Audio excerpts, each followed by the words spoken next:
Добре, здравейте.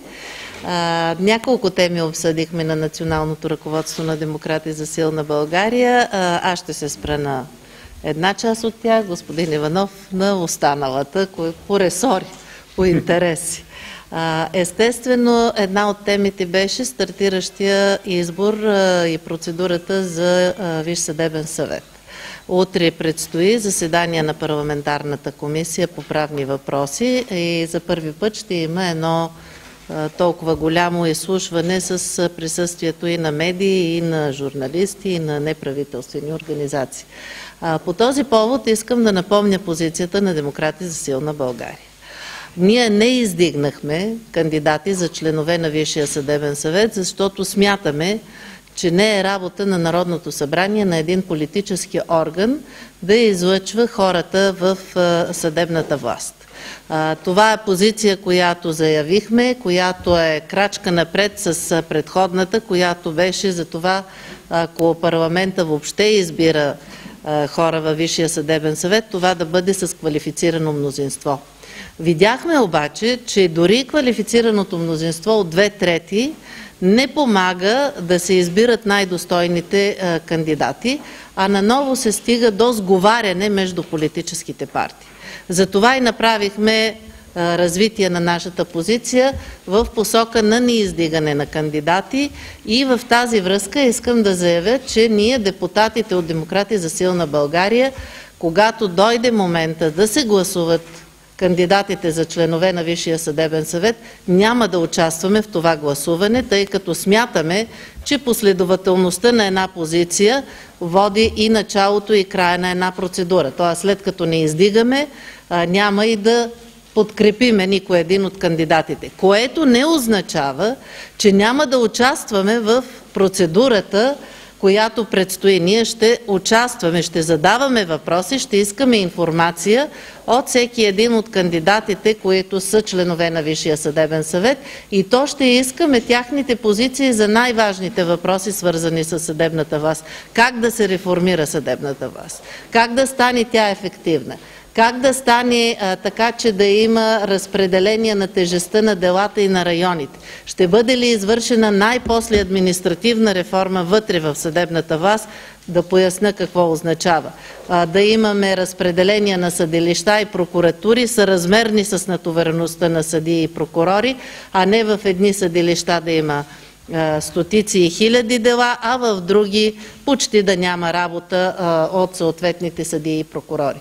Тоест, ние ще участваме активно на този етап, но още веднъж искам да заявя позицията, няма да участваме в гласуването, защото видяхме това, което и сега се случва, сговаряне между политическите сили за това, кои да бъдат кандидатите не на личностови качества, а на политическа принадлежност, което според нас е абсолютно недопустимо, не само, а е вредно, и това е един от пороците, които има в новата ни демокрация и един от пороците, които се пренесоха в дейността на съдебната власт. Още нещо, което искам да кажа вече извън съдебната власт, и след това ще дам думата на господин Иван Иванов. Вчера беше 9 септември. На 9 септември, във вчерашния ден, след повече от 20 години, чухме от лидера на Социалистическата партия нещо, което е, според мен, скандал. Че на 9 септември започнала демокрацията в България. Демократичните промени започнали, стартирали 1944 година. На 9 септември 1944 година беше извършен преврат. Това го казвам не защото го мисля, а защото такава е позицията и на Народното събрание в приета декларация. И още нещо, има специален закон, който е приет също от парламента, който обявява комунистическия режим за престъпен. Тази оценка не е само на българския парламент. Комунизма като престъпен режим е оценка на цялата демократична общност в света. И за това днес ние от Демократи за силна България реагираме на тези думи. И смятаме, че трябва всички политически сили, които се определят като демократични, да реагират. Защото в противен случай демократичните права и свободи наистина могат да бъдат нарушени, ако смятаме, че старта на комунистическия режим носи демокрация. И се обръщаме в това число към управляващите. Те също да заемат позиция от ГЕРБ на това изявление на Сергей Станишев. Недопустимо е в 21 век, когато е отречен комунизма, да се насаждат подобни виждания и да се промива обществено мнение и мислене. А сега вече и за газта. Благодаря ти. Здравейте и от мен. Миналата седмица Европейската комисия обяви, че започва официално разследване с оглед на злоупотреба с монополно положение от страна на Газпром при сключване на договори с страни, членки на Европейския съюз, преди всичко това страни от Централна и Източна Европа, в това число и България.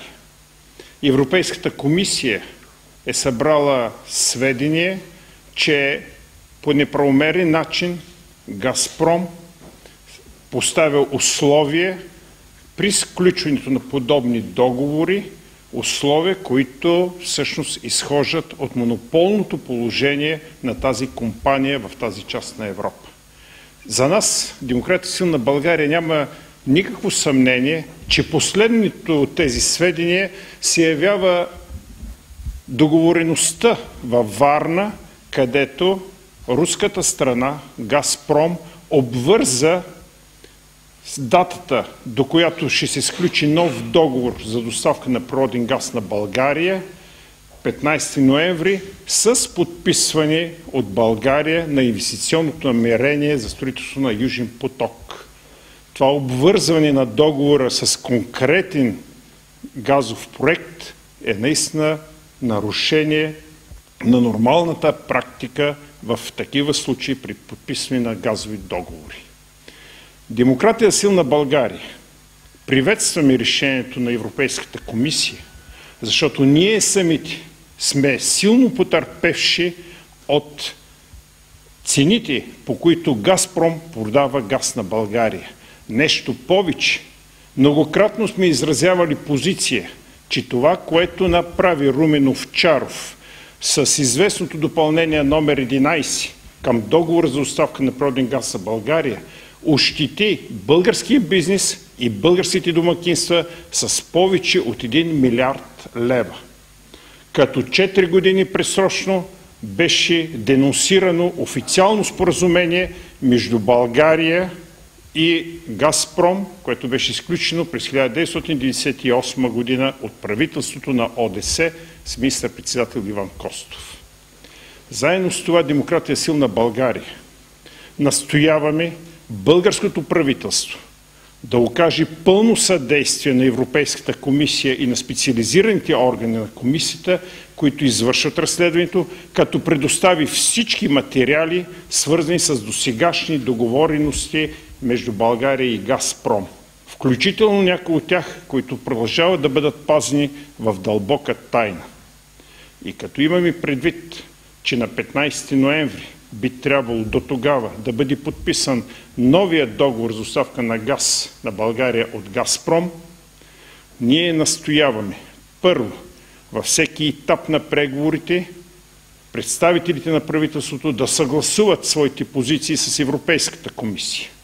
На второ място, по трите ключови елемента на бъдещия договор, а именно срок на доставки, количество на доставения газ и цена на доставките, ние заявяваме по отношение на срока на договора, той не трябва да бъде дългосрочен, както до сегашните договори, сключвани за по 15-20 години. Такъв договор трябва да бъде не по-дълъг от 5-6 години, защото след този период България ще има алтернативни доставки на природен газ от южно направление и започнали добиви на природен газ от българските находища, включително от акваторията на Черно море, от блок Хан Аспарух. По отношение на количество на природен газ, правителството не трябва да допусне в договора да бъде включена клауза take or pay, защото това би означало да сме задължени да купуваме голямо количество руски природен газ, дори и тогава, когато имаме алтернативи за доставка на по-евтин природен газ. И накрая, по отношение на цената на природния газ в един бъдещ договор, тази цена, формулата за нейното образуване, трябва да бъде сериозно променена по отношение на досега действащата, която отчита в един предшестващ 9-месечен период различни фактори, най-важните от които са цените на дериватите на суровия петрол. Това не би трябвало да продължава по този начин, защото сме свидетели, когато на световните борси намаляват цената на природния газ, в България тази цена да бъде изключително висока, а тя е именно на базата на подобна формула. Ние считаме, че цената трябва да бъде формирана на базата на едномесечната средна цена на пазара на световните борси, на спотовите цени на природния газ. Ще настояваме пред правителството предложенията на Демократия силна България да бъдат отстоявани в преговорите с руската страна. Това ще доведе до положителния резултат, че природният газ за България ще бъде по-евтин, това ще направи конкурентоспособна нашата икономика и естествено бюджета на всяко домакинство за природен газ ще бъде по-нисък. Благодаря ви. Сега въпроси, ако имате, но не е задължително. ДДС съобщиха, че ви пращат няколко писмо, с което на разговори за позиции по различни въпроси. Вижте ли го, имате ли някакво? Поне ние не знаем. Не знаем. Имаше 4 дни почивка, може би сега след празниците ще получим, но не сме получавали писмо. И тати, но сряда беше полуработен ден. Казваме ви, че нямаме, не сме получили, но знаеме и че имаше почивни дни. Като получим, като видим за какво става. Ще изразим позиция. Има някакво предизвикателство, че все пак въпросната договорена отстъпка от новият икономически министър Иван Дълбов в първите дни от встъпването на власт с Русия е била вече постигната с задна дата от април месец. Само че пак стана ясно, че няма да има отражение на цената на газа. Всъщност какво става? Изгледате целият български народ се връща към Москва, там с златната петролни среща. Или наистина ще има някакво отражение. Как се случва тази работа? Един път сме на цената, какво сме и пак плащаме високо? Когато се обсъждаха промените в закона за енергетиката, Демократия силна България настояха Държавната комисия за енергийно и водно регулиране да бъде действително независима, не назначавана от министър-председателя, а избирана от Народното събрание, което би трябвало да даде много по-голяма гаранция за независимост. Това, което сега се случва, показва, че цената на природния газ за българските потребители не е директно разходоориентирана съобразно цената на суровия природен газ, доставка, транзитни такси и така нататък, а се изчислява на базата на чисто конюнктурни политически съображения. Защото не може цената да намалее доставната на изсъкча с 11%, а цената на природния газ за потребителите да остане непроменен или може би да бъде намален с 1 или 2%.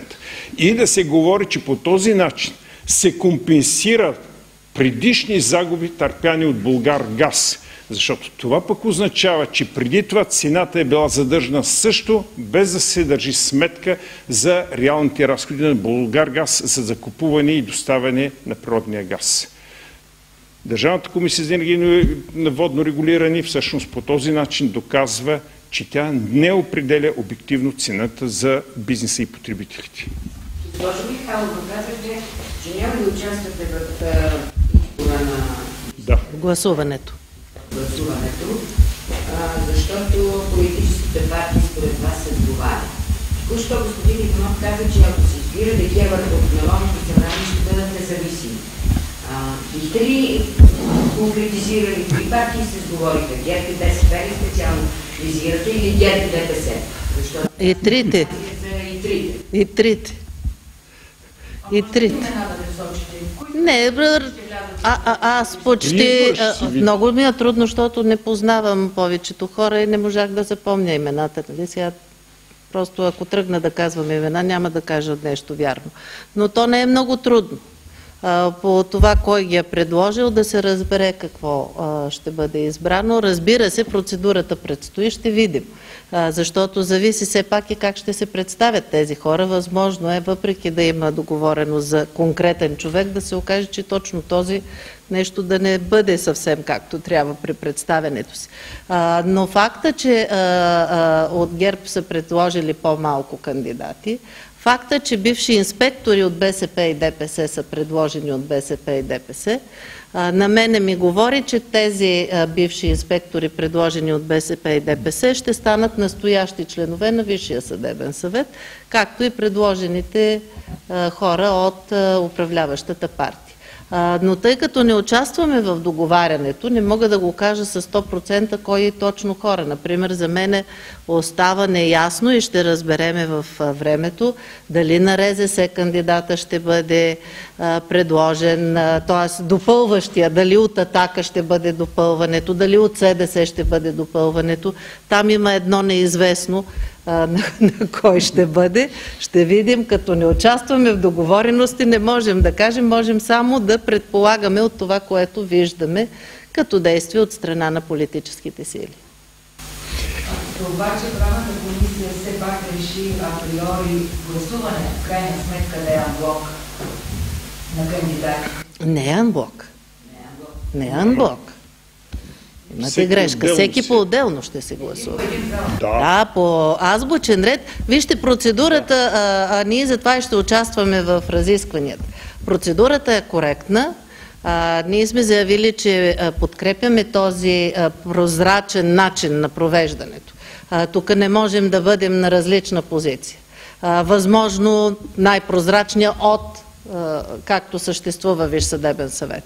В степен, в която имената на хората дълго време стоят, известни са, може да бъдат коментирани, може да им се задават въпроси. Ще има изслушване и от неправителствения сектор, който днеска ще се проведе, което въобще не е задължително да кандидатите да ходят и да се срещат. В смисъл това дори е извън процедурата. След това, което предстои в утрешния ден, има още период от време, в който това, което ще видим, ще има време да се коментира и от вас да се коментира. Защото няма на другия ден да предстои избора за членове на Висшия съдебен съвет, нали? Ще има още малко време, в което ще протечат нещата, а самия избор ще бъде по азбучен ред, така както е и представенето им утре, един по един и който получи гласовете. Няма анблок гласуване. Те са повече. Първото е, че са повече от местата, така че няма как анблок, че иначе ще избереме повече хора, отколкото места има. Значи, дори да се представи някой от кандидатите добре и да го харесват кандидатите по представяне, по позиция, пак няма да гласуваме.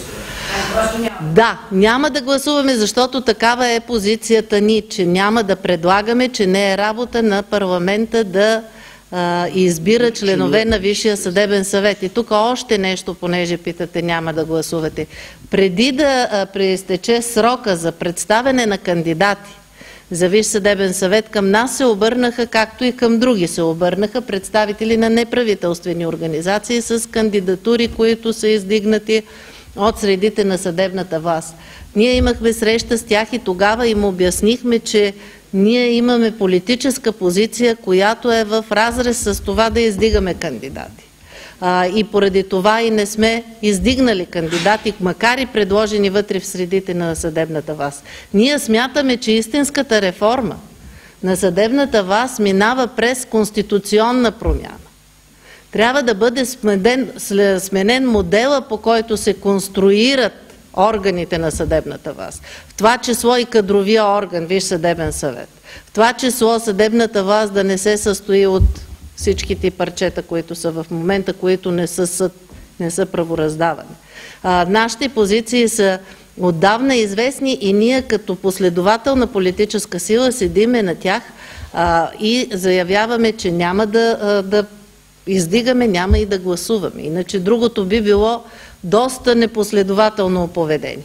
Видите ли, ние сме против това да има политическа квота в Висш съдебен съвет, но пък ще си избираме който искаме. Но ще участваме в осветляването. В осветляването участваме всички. Това ни е задължение.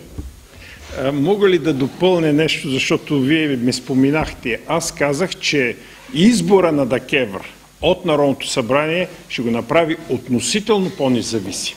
Аз зная практиката до сега на органи, които са избирани от Народното събрание, но при всички положения, без да има гаранция, че ще бъде напълно независим, се дава шанс да бъде такъв ДКЕВР като орган.